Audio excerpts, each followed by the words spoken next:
오늘은 룻기 1장 후반부를 함께 읽었습니다. 지난주에 읽었던 전반부에서는 나오미가 고향으로 돌아가면서 두 며느리를 돌려보내려 하는 장면까지를 읽었었죠. 나오미는 모압으로 이주하면서 10년 지내는 동안에 남편과 두 아들을 잃는 불행을 겪습니다. 곁에 두 모압 며느리가 남았지만 그녀가 고향 베들레헴으로 돌아가면서 이 두 며느리를 부모의 집으로 돌려보내서 재혼하여 새 삶을 살게 하려고 두 번이나 강권합니다. 결국 큰 며느리 오르바는 떠나갔습니다마는 룻은 그럼에도 불구하고 떠나지 않겠다고 시어머니를 끝까지 쫓아가 섬기겠노라고 고집을 하죠. 여기서부터 오늘 본문이 시작되는데요. 먼저 여러분이 한번 생각을 해보시면 좋겠습니다. 만약 여러분이 룻이나 오르바의 입장이라면, 혹은 여러분의 딸이나 여동생이 그 입장이라면 여러분은 오르바의 길을 택하시겠습니까? 룻의 길을 택하시겠습니까? 마음속으로 한번 답해 보시죠. 일부 예배 때 이런 질문을 던졌더니 1초도 기다리지 않고 누군가가 1번 그러시더라고요. 아마 여러분 마음에도 대부분은 1번이지 않았을까요? 지난 화요일 일꾼 모임 때 제가 일꾼들에게 이 질문을 똑같이 던져보았더니 7대1의 비율로 오르바를 택한 이들이 많았습니다.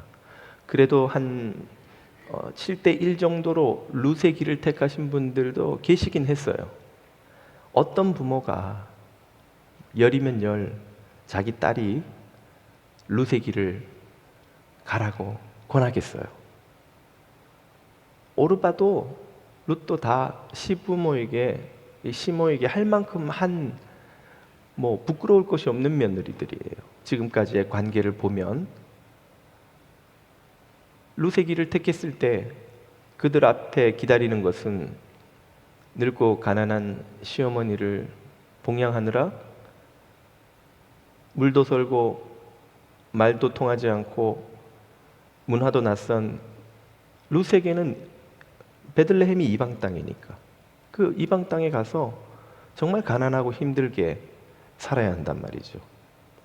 고향에 돌아가서 부모님 밑에서 안전하게 지내다가 재혼할 수 있는 기회를 잃어버리는 것 아닙니까? 도대체 룻은 왜 그렇게 했을까요? 또 룻은 어떻게 그런 희생을 택할 수 있었을까요? 이 질문에 오늘 본문이 우리에게 힌트로 답을 줍니다. 14절을 보면 룻이 떠나지 못하는 장면을 이렇게 설명하죠. 그들이 소리를 높여 다시 울더니 오르바는 작별하려고 그의 시어머니에게 입맞추고 떠나가되 룻은 그 시모를 붙쫓았더라. 붙쫓다, 딱 붙어서 쫓아가다 이 뜻이죠. 붙쫓다로 번역된 히브리어 다바크는 창세기 2장에서 남자와 여자가 연합해서 가정을 이룰 때 그 연합하다라는 뜻으로 또 번역이 됩니다. 남자가 그의 아내와 합하여 할 때도 똑같은 단어 다바크를 써요. 이 말은 룻이 지금 남편이 아내를 사랑하는 마음으로, 부부가 서로를 사랑하는 그 마음으로 시어머니를 쫓고 있다는 뜻이에요. 룻에게 있어서는 시어머니를 쫓아가는 길의 선택도 옵션이고 고향으로 돌아가는 것도 옵션이고, 두 가지를 비교해 보니까 이런저런 이유로 이쪽이 좀 나을 것 같은데 그런 선택이 아니라는 거죠. 젊은이들에게, 사랑에 빠진 젊은이들에게 결혼 못하게 하면 어떻게 돼요? 난리를 치잖아요. 집 나가고 도망가고 극단적인 상황도 막 벌어지고, 얼마나 마음이 뜨거우면 말이죠. 지금 룻은 그런 뜨거운 마음으로 시어머니를 쫓아간다는 거예요. 사랑이지요, 사랑. 왜 룻이 이렇게 시어머니를 사랑했는가? 룻의 천성이 워낙 원래 사랑을 타고난 사람인지는 모르겠어요. 본문이 명확하게 그 이유를 설명하지는 않습니다. 혹은 나오미가 모압에 사는 동안 워낙 며느리들에게 잘해줘서 이 며느리들이 갚으려고 그러는 건지도 모르겠어요. 무슨 이유인지 모르지만 룻의 마음속에 시어머니 나오미를 향한 이런 사랑이 지금 있는 겁니다. 그 사랑 때문에 떠나지 못할 뿐 아니라 그 늙고 가난한 시어머니가 홀몸으로 고향에 가서 겪을 일을 생각하면 도저히 그 시어머니를 그냥 보낼 수가 없는 것이죠. 이런 사랑을 우리가 사는 동안 흔치는 않지만 경험하지요. 어디서 합니까? 부부가 그런 비슷한 사랑을 하고 부모가 자녀에게 또 그런 사랑을 하죠. 그런데 때로는 피 한 방울 섞이지 않은 남에게도 이런 사랑을 경험할 때가 있어요. 나한테 해준 것도 없는데 왠지 잘해주고 싶어요. 그 사람의 앞길을 좀 열어주고 싶어요. 내가 가진 것이 좀 있으면 그걸로 그 사람을 도와줘서 그 사람이 이 이민생활 좀 개척해서 잘 되게 해주고 싶어요. 그 사람이 나한테 특별히 해준 건 없어요. 앞으로도 특별히 해줄 걸 기대할 그런 상황은 아니에요. 그런데도 그러고 싶은 거죠. 우리가 그 이유를 다 설명할 수는 없지만 누군가를 사랑하는 경험이 있고 또 사랑받는 경험이 있습니다. 이런 경험을 하는 사람은 복됩니다. 왜일까요? 이것이 우리가 이 땅을 살아가는 진정한 행복의 이유이기 때문이에요. 우리는 언제 행복한가? 사랑할 때, 그리고 사랑받을 때 행복합니다. 복 있는 자는, 산상설교에서 예수님이 로또 맞은 자는 복이 있나니, 마흔에 은퇴하고 골프 치러 남은 생애를 보낼 수 있는 이는 복이 있나니, 자가용 비행기를 타고 다닐 수 있는 이는 복이 있나니, 주님은 그렇게 말씀하지 않으시고 심령이 가난한 자는 행복하나니, 온유한 자는 행복하나니, 마음이 청결한 자는 행복하나니, 화평케 하는 자는 행복하나니. 행복이 어디 있는지를 예수님이 제대로 가르쳐 주셨어요. 우리 인생의 진정한 행복은 돈이나 성공이나 그 외에 어떤 것이 아닌 사람을 사랑할 수 있는 것, 그 사람으로부터 사랑을 받을 수 있는 것, 거기에 있습니다. 톨스토이는 사람은 무엇으로 사는가라는 그의 책에서 사람은 오직 사랑으로 산다 답하고 있죠. 사도 요한 역시 하나님은 사랑이시라, 사랑하는 자는 하나님을 알고 사랑하지 않는 자는 하나님을 알지 못하나니. 사랑하는 것이 하나님을 아는 길, 진정한 행복의 길, 생명의 길이라고 설명합니다. 우리가 누군가를 사랑할 수 있다면, 여러분, 이유 없이 조건 없이 누군가를 위하고 사랑할 수 있다면, 또 그런 사랑을 혹시 받을 수 있다면 그것이야말로 진정한 복인 줄로 믿습니다. 그게 복인 줄 여러분 믿으시기를 바라고, 여러분 인생에도 그렇게 사랑하는 사람, 그렇게 사랑받는 사람이 있기를 축복합니다. 여러분에게 나오미가 있기를 바라고, 여러분에게 또 룻이 있기를 바랍니다. 나오미는 비록 가난하게 돌아가지만 얼마나 큰 위로를 룻에게서 받는지 모릅니다. 그리고 그 위로는 그냥 심리적인 것에서 그치지 않고 실제로 그녀의 삶을 역전시킨다는 걸 이 룻기는 우리에게 가르쳐 주죠. 이 룻이 얼마나 시어머니 나오미를 사랑했는지를 보여주는 또 하나의 힌트가 이어서 등장합니다. 2번이나 강군에도 돌아가지 않으니까 나오미가 3번째 또 룻에게만 강하게 권해서 돌아가라고 하죠. 그러자 룻이 그 시어머니의 강권함에 이렇게 답합니다. 이 룻의 답에 어떤 단어가 몇 번 나오는지 한번 여러분 저하고 같이 세보십시오. 룻이 이르되 내게 어머니를 떠나며 어머니를 따르지 말고 돌아가라 강권하지 마옵소서. 어머니께서 가시는 곳에 나도 가고 어머니께서 머무시는 곳에서 나도 머물겠나이다. 어머니의 백성이 나의 백성이 되고 어머니의 하나님이 나의 하나님이 되시리니 어머니께서 죽으시는 곳에서 나도 죽어 거기 묻힐 것이라. 만일 내가 죽는 일 외에 어머니를 떠나면 여호와께서 내게 벌을 내리시고 더 내리시기를 원하나이다 하는지라. 어머니란 단어가 몇 번 나옵니까? 8번 나와요. 8번. 룻은 계속 말끝마다 어머니, 어머니, 어머니, 어머니를 부르고 있습니다. 이건 룻의 마음에 무엇이 가득하다는 뜻이에요. 어머니가 가득하다는 거예요. 어머니에 대한 생각으로 가득 차 있다는 거예요. 사람은 무의식 중에 하는 말을 통해서 그 마음에 가득한 걸 드러낸다고 프로이드가 일찍이 간파하고는 오늘 우리가 정신과 의사를 만날 때마다 접하는 정신분석에 기초를 놓았죠. 사람이 마음에 가득한 것은 결국 입으로 나오게 돼 있다는 거예요. 룻의 마음에는 어머니가 가득했습니다. 이것이 왜 중요하고 또 특이한 것인가? 그렇지 않는 삶도 있기 때문에 그렇죠.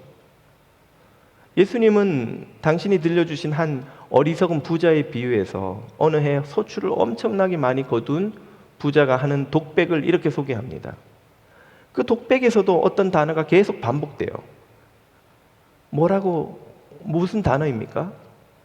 그 부자가 마음에 생각하여 독백하며 이르되 내가 곡식을 쌓아둘 곳이 없으니 어찌할까? 또 이르되 내가 이렇게 하리라.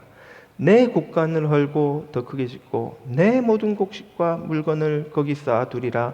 또 내가 내 영혼에게 이르되 영혼아 여러 해 쓸 물건을 많이 쌓아두었으니 평안히 쉬고 먹고 마시고 즐거워하자 하리라 하되. 이 부자의 독백에는 무슨 단어가 나옵니까?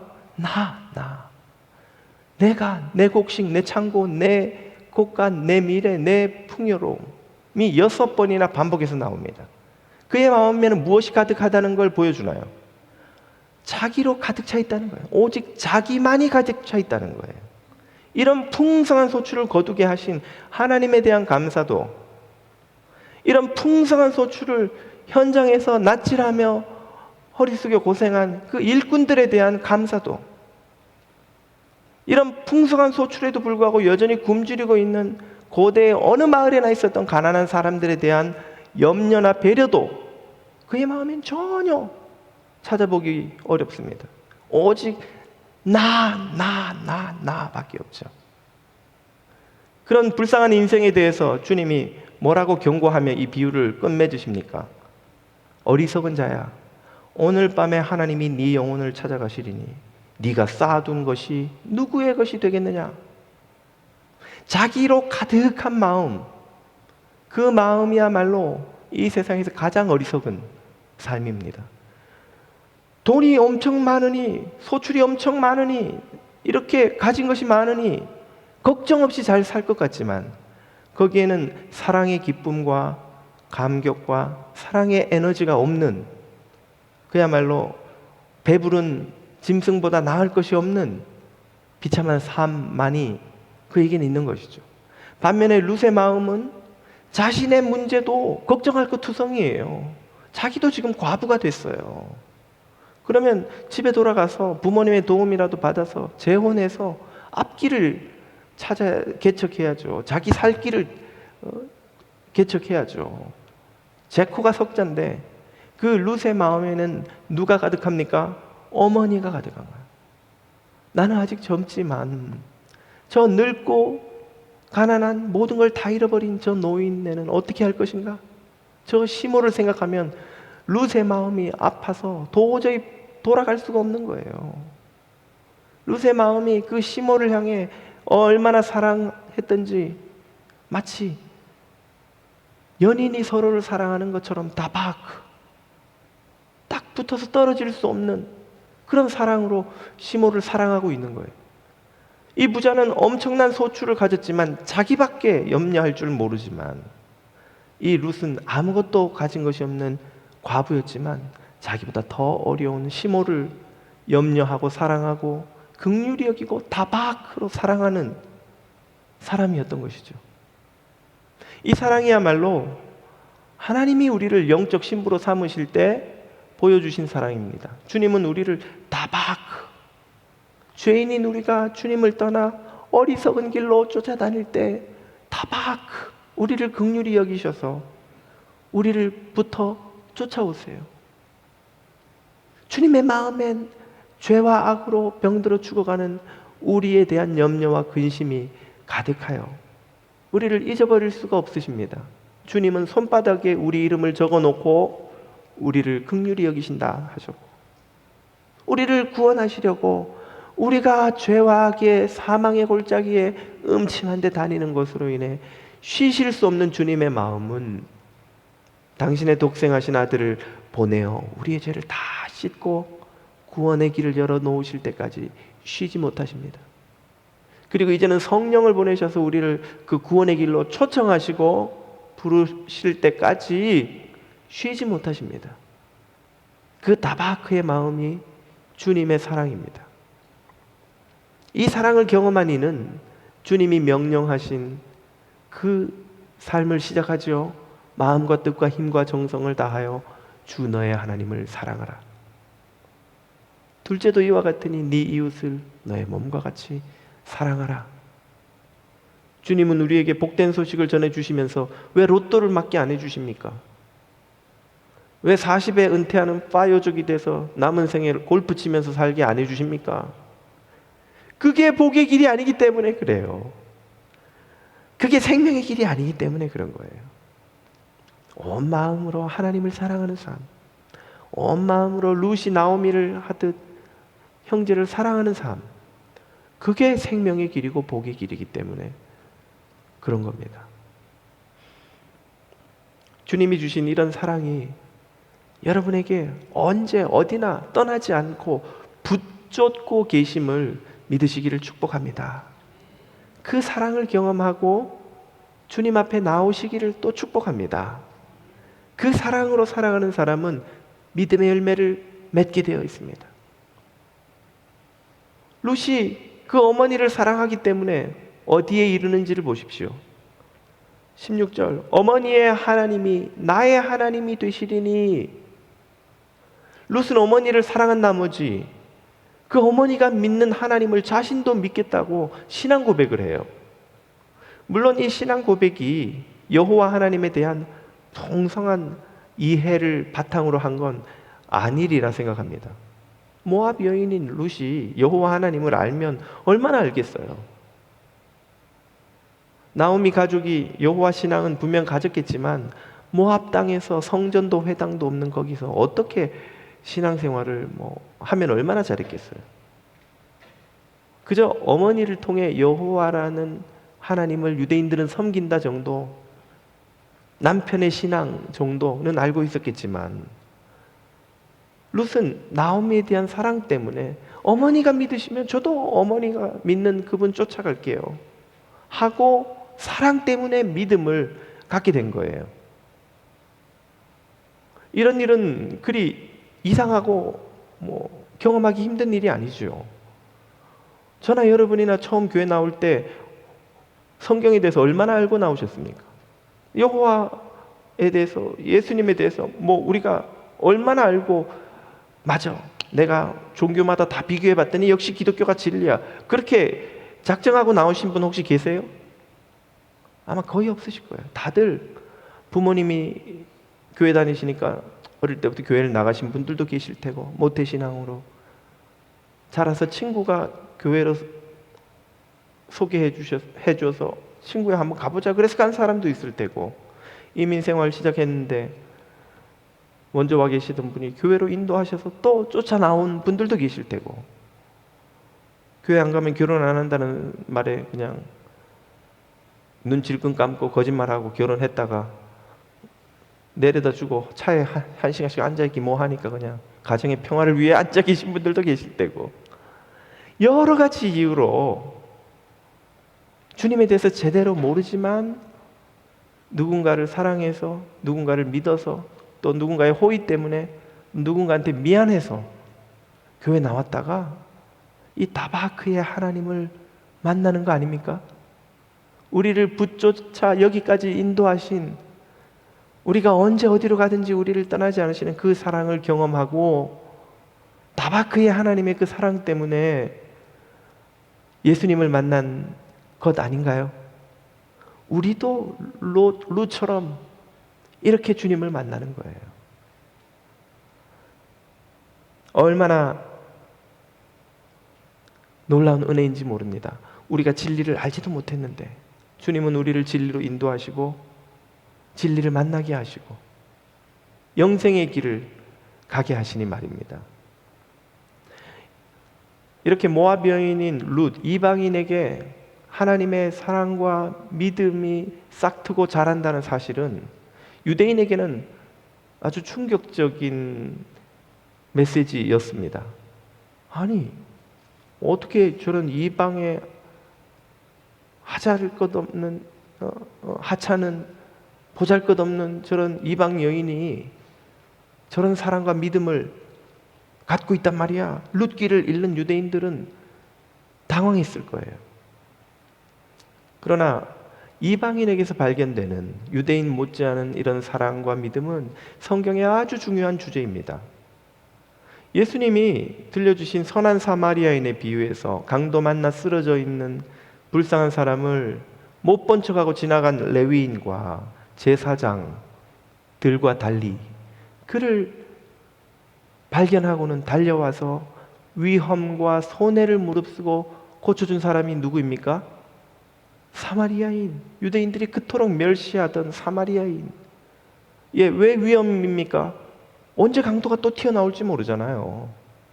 왜 손해입니까? 그 사람 치료하는 거 전부 그가 다 줬다고 그랬잖아요. 비유를 보면 자기가 손해보고 자기가 위험을 무릅쓰고 왜 그렇게 하냐는 말이에요.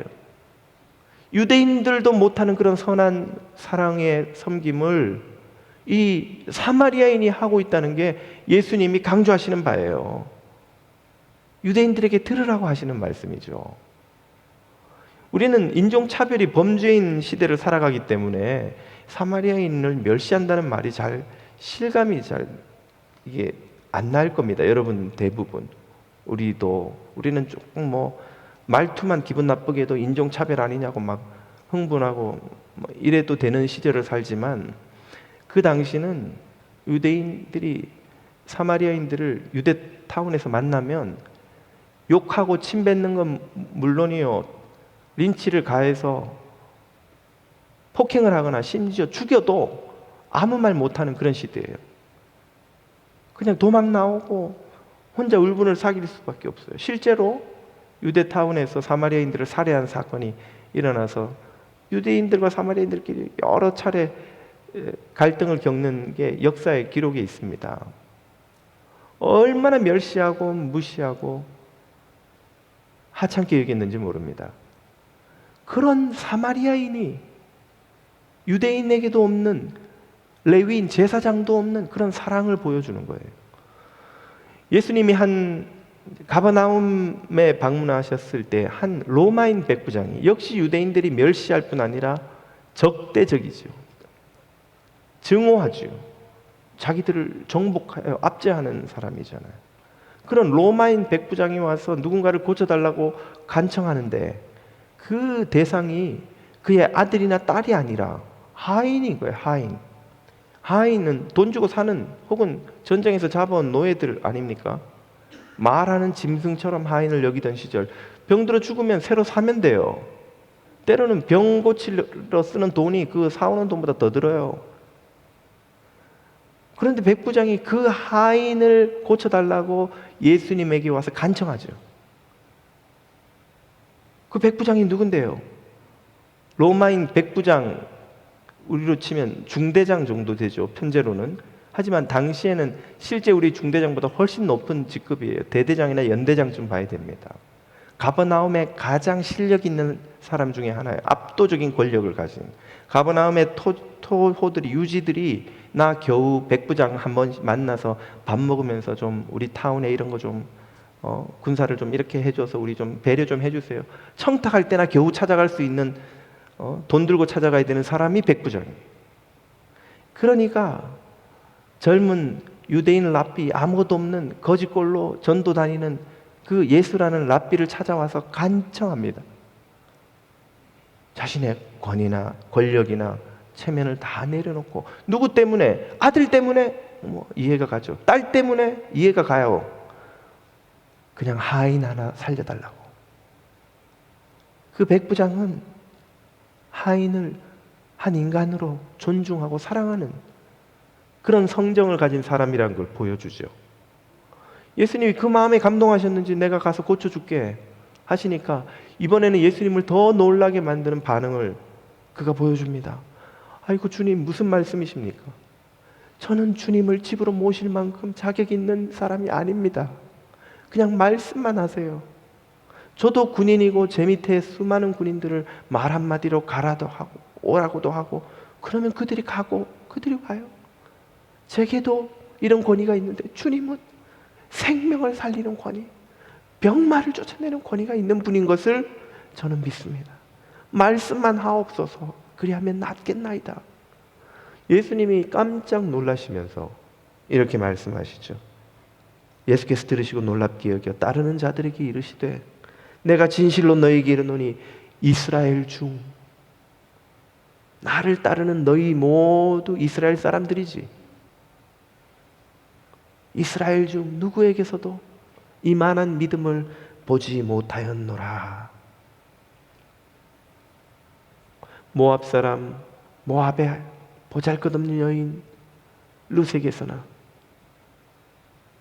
강도를 만난 사람을 돌아보는 어느 사마리아인에게서나, 하인을 고쳐달라고 주님을 찾아온 이 이방인 로마인 백부장에게서는, 유대인에게서도 찾아보기 쉽지 않은 사랑과 믿음을 발견한다는 것입니다. 이것이 의미하는 바가 무엇입니까? 하나님이 베푸시는 은혜와 구원은 우리 눈에 보이는 인종과 출신과 지역과 지위와 성별과 그 어떤 것에도 상관없이 모든 이에게 차별 없이 베풀어 주시는 놀라운 사랑의 은혜라는 사실이지요. 주님은 진작부터 아브라함을 택하셔서 온 인류를 구원하실 계획을 세우시면서 이렇게 말씀하셨습니다. 땅의 모든 민족이, 모압의 여인도, 멸시받는 사마리아인도, 너희가 증오하는 저 로마의 백부장도 너로 말미암아 아브라함 네가 가진 그 믿음처럼, 그 믿음으로 말미암아 구원의 복을 얻을 것이라. 여기에는 차별이 없다는 사실을 또 다른 백부장 고넬료를 전도하면서 깨닫게 된 베드로가 그에게 세례를 베풀면서 이렇게 말하죠. 참으로 내가 하나님은 사람의 외모를 보지 아니하시고 그의 능력, 그의 출신, 그의 국적, 그의 인종, 그의 자격, 그가 가진 그 어떤 것도 보지 아니하시고 각 나라 중 하나님을 경외하며 의를 행하는 사람은 다 받으시는 줄 깨달았도다. 아멘. 하나님의 은혜는 이렇게 무차별적으로 모든 이에게, 아무리 약하니, 아무리 보잘것없느니, 아무리 멸시받는 이에게도 구별 없이 차별 없이 부어주시는 은혜입니다. 이런 은혜를 깨닫고 이방인을 위한 사도가 되기를 주저하지 않았던 사도 바울은 역시 이방인으로 구성된 빌립보 교회에 편지 쓰면서 이렇게 말합니다. 이방인인 너희 안에서 멸시받고 천대받고 조롱당하는 이방인인 너희 안에서 착한 구원의 일을 시작하신 하나님이 그리스도 예수의 날까지 그 구원의 역사를 이루실 줄을 우리는 확신하노라. 확신하노라. 어떻게 룻의 마음에 그런 사랑과 믿음이 싹 듭니까? 어떻게 천하고 멸시받는 사마리아인의 마음에 그런 제사장에게서도 찾아볼 수 없는 사랑이 일어납니까? 어떻게 저 유대인들이, 택함받은 선민 유대인들이 증오하며 미워하며 심판받을 거라고 손가락질했던 로마의 백부장에게서 이런 놀라운 사랑과 믿음이 발견됩니까? 하나님이 그들 안에서도 아브라함에게 하셨던 것처럼, 그 후손들에게 하셨던 것처럼, 그 후손들을 출애굽시키셔서 가나안 땅에 들여보내셔서 하나님 나라를 이루게 은혜를 베푸셨던 것처럼 이방인의 마음에도 사랑과 믿음의 구원의 일, 착한 일을 시작하셨기 때문입니다. 롯의 마음에도 하나님이 사랑의 씨앗을 심어주셨어요. 사마리아인의 마음에도 사랑의 씨앗이 자라 열매 맺게 하셨습니다. 가버나움의 백부장의 마음에도 놀라운 믿음이 자라나서 열매 맺게 하셨습니다. 이 하나님의 선한 일로 말미암아 그들은 차별 없이 구별 없이 하나님의 구원의 은혜를 입는 거예요. 룻이 오르바처럼 어머니의 강권에 못 이겨 돌아갔다고 한번 가정을 해보십시다. 어떤 삶이 그녀 앞에 펼쳐졌을까요? 가정을 해보자면 베스트 시나리오는 그가 집에 돌아가서 부모 밑에서 돌봄을 받다가 마음 착한 남편 만나서 재혼해서 행복하게 살았다. 그게 그녀로서는 베스트 시나리오 아닙니까? 예, 그리고 오늘 저와 여러분 중에 누구도 룻이라는 여자를 몰랐겠죠. 그녀가 나오미와 함께 나오미를 따라 하나님에게, 하나님의 품으로 건너오는 믿음의 결단을 한 후에 그녀의 삶에 어떤 일이 펼쳐집니까? 룻기 2장, 3장, 4장을 미리 읽어보자면 보아스를 만나서 그녀는 그녀뿐 아니라 나오미의 삶까지 구원합니다. 그리고 그녀가 아이를 낳고 그 손자가 누구입니까? 이세. 그 증손자는 누구입니까? 3세. 잠이 확 깨시죠? 3세가 아니고 그 증손자가 다윗인 거예요. 다윗. 2세 아들 다윗. 룻이 보아스와 결혼해서 어느 족보의 이름을 올립니까? 왕조의 이름을 올립니다. 왕이 조상이 되는 거예요. 그것도 영광스럽다 할 만하지만 그보다 더 놀라운 역전이 아직도 기다리고 있습니다. 그 다윗의 후손으로 모든 인류의 소망이 되신 메시아 예수 그리스도가 탄생하고 모압 여인 룻이 유대인도 아니었던 모압의 과부가 메시아의 조상이 되는 메시아의 족보에 이름을 올리고 하나님 나라의 생명책에 이름을 올리고 온 세상에 그 아름다운 이름이 전파되는 인생 역전, 운명 역전을 경험한 것 아닙니까? 여러분 2주 동안 1장 봤어요. 앞으로 한 2달은 더 룻 이야기를 제가 하고 여러분도 들을 거예요.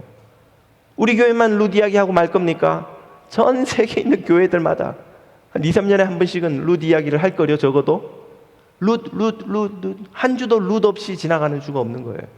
그 아름다운 이름을 얻는 인생의 역전을 경험하죠. 하나님의 구원은 이처럼 우리 인생의 가장 큰 역전이요, 가장 큰 로또입니다. 여러분, 로또 맞는 게 인생 역전이 아니에요. 로또 맞으면 잘못하면 인생 망해요. 여러분, 로또 안 맞은 것 하나님께 매일매일 감사하시기를 축복합니다.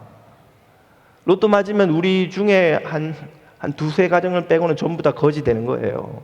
예. 그걸 관리할 수가 없어요, 우리. 그리고 지금 좋은 가족, 친지 관계 다 깨져요. 저 어디 애리조나 피닉스 어디 이런 데 막 가서 여러분 살다가 강도 올까봐 막 2중 3중으로 문 걸어 잠그고 보험 들고 살다가 쓸쓸히 외롭게 인생 마칠 수밖에 없어요. 로또 되면. 그래서 하나님이 특별한 은혜로 여러분이 로또 되는 걸 막아주고 계시는 줄 믿으시기 바랍니다. 사지도 말고 감사하세요. 매일 로또 안 맞게 해주셔서 감사합니다. 하나님.